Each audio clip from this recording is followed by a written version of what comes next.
اعوذ باللہ من الشیطان الرجیم، بسم اللہ الرحمن الرحیم۔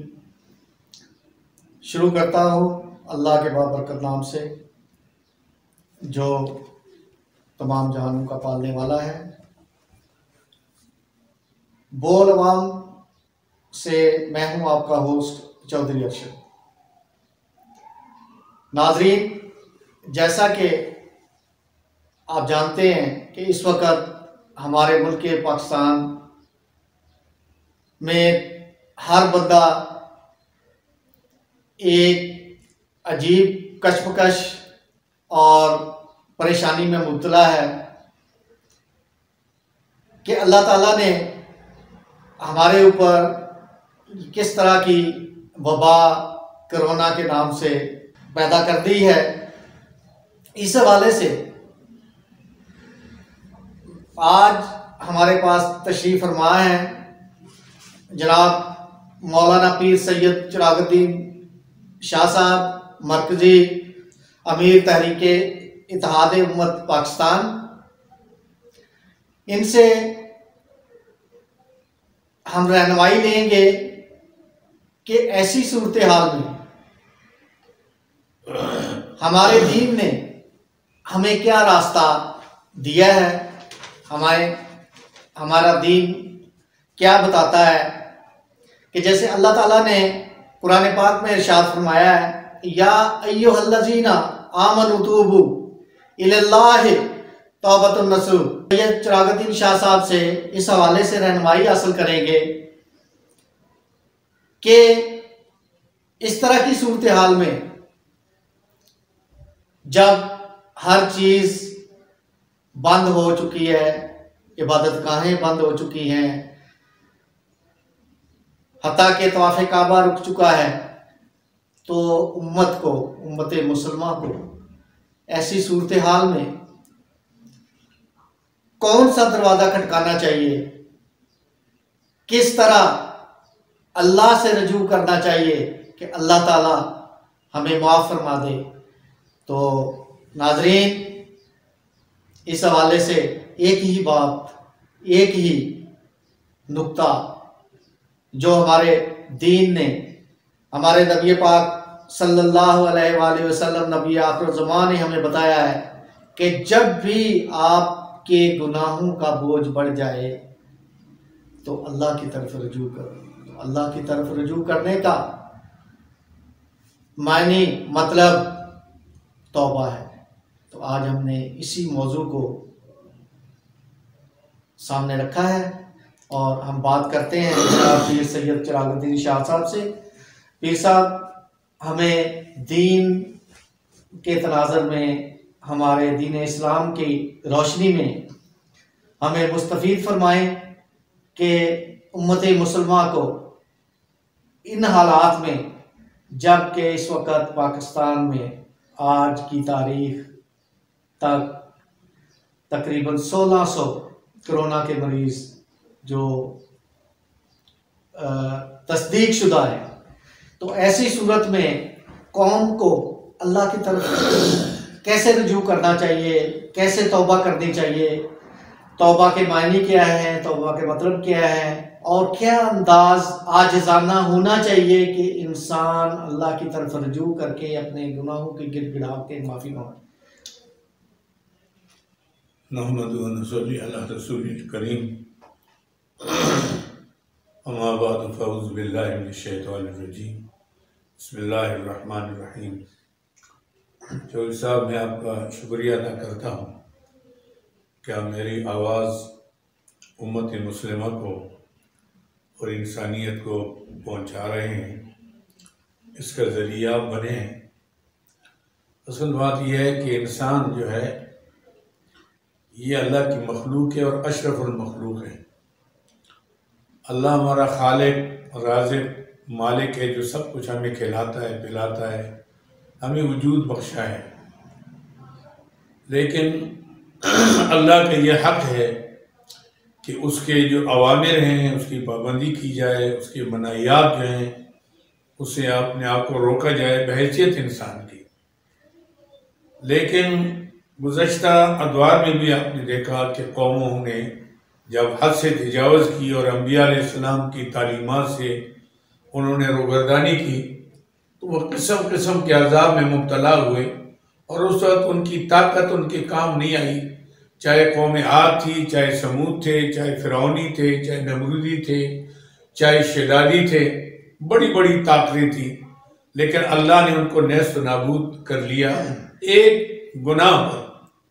لیکن یہ ہمارے پیارے حبیب سید الانبیاء حضرت محمد رسول اللہ صلی اللہ علیہ وسلم جو رحمت اللہ عالمین ہیں، ان نے دعا کی فرمائی تھی کہ اللہ میری امت کی خسف مسخ نہ ہو، ایک دم زمین میں دسائے نہ جائیں، ان کی شکلیں نہ بگڑیں۔ یہ حضور کی دعا ہے کہ دنیا کے سارے قوموں کی وہ بیماریاں جو ان کے اندر انفرادی تھی، ہمارے اندر اجتماعی وہ بیماریاں ہیں، چاہے وہ اعمال کی ہیں، چاہے وہ عقائد کی ہیں، چاہے وہ کردار کی ہیں، چاہے وہ گفتار کی ہیں، چاہے وہ حقوق اللہ میں ہیں، چاہے وہ حقوق العباد ہیں، چاہے وہ معاملات میں ہیں، چاہے تجارت میں ہیں، چاہے جس صورت میں ہیں، لیکن قوم اس وقت بگڑی ہوئی ہے۔ اور اللہ رب العزت نے فرمایا کہ میرا قانون ہے وَلَنُذِيقَنَّهُمْ عَذَابَ الْأَدْنَىٰ دُونَ الْعَذَابِ الْأَكْبَرِ، ہم ان کو تھوڑی سزا دیں گے بڑے عذاب سے پہلے، لَعَلَّهُمْ يَرْجِعُونَ، تاکہ اللہ کی طرف لوٹ جائیں، اپنے گناہوں سے توبہ طائب ہو جائیں۔ توبہ طائب ہونے کا معنی یہ ہے کہ توبے کے معنی رجوع کے، کہ اللہ کی طرف رجوع کر لیں۔ اور قرآن پاک کی آیات جو آپ نے پڑھی کہ یا ایھا الذین آمنوا توبوا الی اللہ توبۃ نصوحا، آپ توبہ نصوحا کریں، یعنی توبہ نصوح کس کو کہتے ہیں کہ آپ جو گناہ کر رہے ہیں اس کو آپ چھوڑ دیں اور اس گناہ سے آپ نفرت کر لیں اور آئندہ نہ کرنے کا پکا ارادہ کر لیں۔ اگر وہ ہے حقوق اللہ سے تعلق ہے اور اگر حقوق العباد سے تعلق ہے تو اس کی ایک شرط یہ ہے کہ آپ جس بندے کا حق ہے آپ وہ حق ادا کر لیں، آپ کی توبہ تب منظور ہوگی۔ اگر لوگوں کا مال کھائیں، آپ غصب کریں، آپ ملاوٹ کریں، آپ ناپ تول میں زیادتی کمی کریں اور پھر کہیں گی توبہ توبہ توبہ، تو ایسے توبہ نہیں قبول ہوگی۔ شرط یہ ہے کہ جو گناہ آپ کر رہے ہیں، جو آج کل جس طرح ہو رہا ہے کہ عقائد کے اعتبار سے بھی ہم کمزور ہیں، عبادات کے اعتبار سے 95% لوگ وہ ہیں جو نماز نہیں پڑھتے، بحیثیت مسلمان ہونے کی وہ نماز نہیں پڑھتے، جو اللہ کے فرائض میں بہت اہم فرض ہے اور سب سے مقدم فرض ہے، اور قیامت کے دن سب سے پہلے اس کے بارے میں سوال ہوگا۔ تو نماز ایک ایسا رکن ہے جو اللہ کے قریب کرتا ہے، انسان کو اللہ سے رشتہ جوڑتا ہے،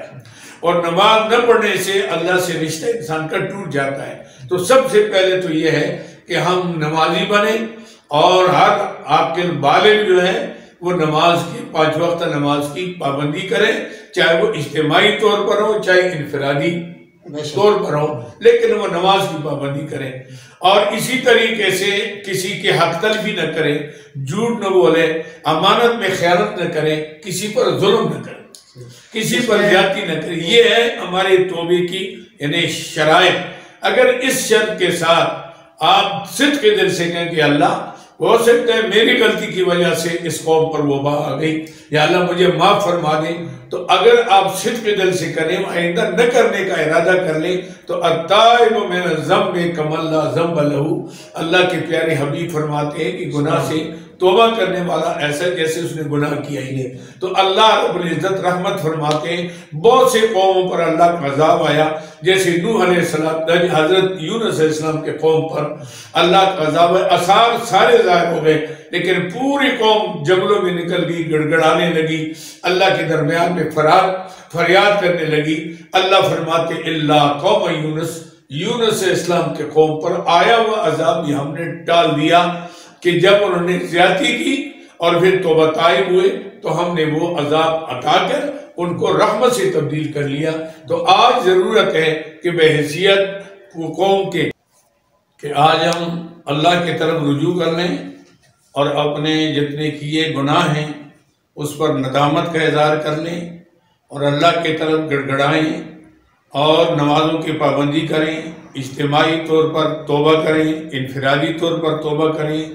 توبے کے 2 رکعت نفل پڑھیں، اور ہر آدمی یہ سمجھے کہ اللہ ہو سکتا ہے میرے گناہ میں یہ امت پکڑی گئی، ہر آدمی اپنے آپ کو گناہ گار سمجھ کر اللہ کی طرف رجوع کرے۔ مجھے یقین ہے اللہ رب العزت مہربانی فرمائیں گے، ہمیں معاف فرما دیں گے۔ پیر صاحب، آپ کی گفتگو سے جو میں بات سمجھا ہوں وہ یہ ہے کہ حقوق العباد میں سے اگر کوئی حق کسی کا حق تلفی ہوتی ہے کسی بھی انسان کی طرف سے، تو رد المظالم کیا یہ بنیادی شرط ہے حقوق العباد کے حوالے سے کہ کوئی شخص توبہ کرتا ہے تو جس وقت تک اس شخص کا حق جس کا اس پہ حق تلفی اس انسان نے کی ہے جو توبہ کرنے والا ہے، تو اس کے بغیر توبہ قبول ہوتی ہے یا نہیں ہے؟ دین اس بارے میں کیا فرماتا ہے؟ میرا خیال یہ ہے کہ اس وقت ظلم تو پوری دنیا میں ہو رہا ہے۔ آپ نے دیکھا کہ فلسطین میں، عراق میں اور شام میں جو مظالم ڈھائے جا رہے ہیں عالمی استعماری قوتوں کے ذریعے سے یا ان کے اشاروں پر، اور کئی مہینوں سے ہمارے تقریباً 1 کروڑ مسلمان جو ہیں وہ یرغمال بنائے ہوئے ہیں اور لاک ڈاؤن پر کیا ہوا تھا۔ میں سمجھتا ہوں اسی کا رد عمل ہے کہ اللہ نے پوری دنیا کے اور ساری استعماری قوتوں کو اور عالمی قوتوں کو اللہ نے گرفت میں لے لیا کہ بحیثیت انسانیت کے جن پر ظلم ہو رہا ہے آپ نے حق کی آواز نہیں اٹھائی، لہذا سب کے ساتھ آپ کا لاک ڈاؤن ہے۔ تو میں سمجھتا ہوں کہ اسے نکلنے کا ایک ہی راستہ ہے کہ ہم جو مظالم ہو رہے ہیں کشمیریوں کے اوپر ان کے لیے حق کی آواز اٹھائیں، اور جہاں اور مقامات کے اوپر جو مظالم ڈھائے جا رہے ہیں انسانیت کی حیثیت سے ہماری اوپر ذمہ داری ہے کہ ہم اپنی آواز اٹھا کر اور ان کو آزادی دلائیں۔ اور جو ہندوستان کے مسلمانوں کی حق تلفی ہو رہی ہے اندر طور پر، اس میں بھی ہمیں توبہ کرنی چاہیے کہ وہ نظر ثانی کریں اس کے اوپر کہ بحیثیت انسان کے، چاہے آپ امت کو مسلمانوں کو مانیں یا نہ مانیں، لیکن انسان کے انسان کے اوپر بڑا حق ہے، اور ظلم جب تک آپ اس کی حق تلفی نہیں کریں گے تو توبے سے معاف نہیں ہوتا۔ اگر آپ نے کسی حقوق العباد میں کسی حق تلفی کی ہے وہ اس وقت تک معاف نہیں ہوتا جب تک اس سے معافی نہ مانگیں یا اس کو ادا نہ کریں۔ ہاں، اللہ کے جو حق ہے، صدق کے دل سے آپ جو گناہ کر رہے تھے اس کو چھوڑ دیں اور آئندہ نہ کرنے کا پکا ارادہ کر لیں، اور اس سے نفرت کا اظہار کر لیں، اللہ سے عہد و پیمان کر لیں کہ اللہ جو میں نے کیا معاف فرما دے، آئندہ نہیں کروں گا۔ اللہ وہ گزشتہ گناہ معاف کر لیتے، چاہے آئندہ دوبارہ وہ گناہ کرے گا لیکن گزشتہ گناہ کی سزا نہیں ملے گی، وہ تو معاف ہو گیا اس کا۔ آئندہ غلطی کرے گا پھر معافی مانگے، اللہ کا دروازہ توبے کا کھلا ہوا ہے۔ لیکن اس وقت ضرورت ہے کہ ہم